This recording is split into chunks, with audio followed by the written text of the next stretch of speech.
द्रव्याने मांडिली माझी हेळणा, विसंबेना कांतेचा आणा, पुरे पुरे ही आता विटंबना, नको हा मोठेपणा लग्नाचा। असो पुढे झाले अभिनव, पहा गौरीच्या ग्रहांचे गौरव, खाजण जमिनीस चढला भाव, कळेना माव देवाची। आला एक खरेदीदार, लाख रुपये द्यावया तयार, अर्धे रोख दिधले जागेवर, अर्धे हप्त्यावर ठरविले। प्रतिवर्षी 2000 सव्याज द्यावे झाला विचार, पैका 25 वर्षांनंतर भरपाई भरपूर गौरीची।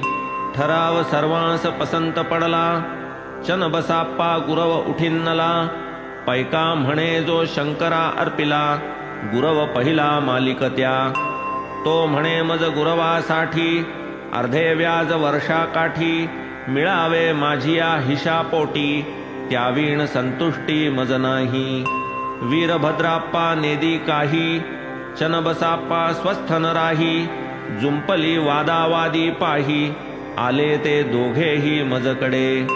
शंकरतियेचा पूर्ण स्वामी, जमीन येईना ती इतरा कामी, न पडावे व्यर्थ लोभ संभ्रमी, दोघांस मग मी सांगितले। अर्पिली जी शंकराप्रती, तिचेच मोल आहे हे निश्चिती, गौरी वीण जे जे अभिलाषिती, तयांच्या माती तोंडात। देवाची या अनुज्ञेवीण, शिवेल जो या पैशाला कोण, होईल देवाचे कोपास कारण, मत्ता ही संपूर्ण देवाची।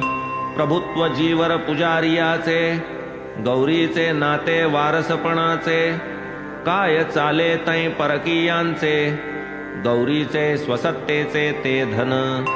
म्हणून मग मी त्या दोघांते, वदलो गौराईची या सत्ते, वर्तता घेऊन तिच्या अनुमता ते, कृतार्थते ते पावाल। वर्तल्या तिची या इच्छेबाहेर, देव नाही राजी होणार, वीरभद्राप्पास नाही अधिकार, स्वतंत्र व्यवहार करावया। ऐसा जरी मी माझा विचार, केला परिस्फुट तेथे साचार, तरी वीरभद्र रागावला मजवर, शिव्यांचा गजर वरसला। तो म्हणे बाबा तुमची या मनी, माझी या पत्नीची मालकी स्थापुनी, सर्व रकमेचा ढेकर देऊनी, निजहित साधुनी बैसावे। परिसोनी हे तयाचे शब्द, झालो मी जागचे जागी स्तब्ध, अल्ला मियाची करणी अगाध, उगाच का खेद करावा। वीरभद्राप्पा मज हे बोलला, घरी कांतेवरी अति तणाणला, ती तव दुपारी दर्शनाला, येऊन विनवायाला लागली।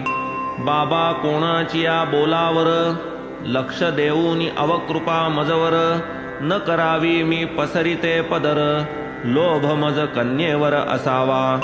ऐसे तिचे शब्द परिसोन, म्या तीस दिधले पूर्ण आश्वासन, 7 समुद्र न्याहाल करीन, तुझ त्वा खिन्न नसावे।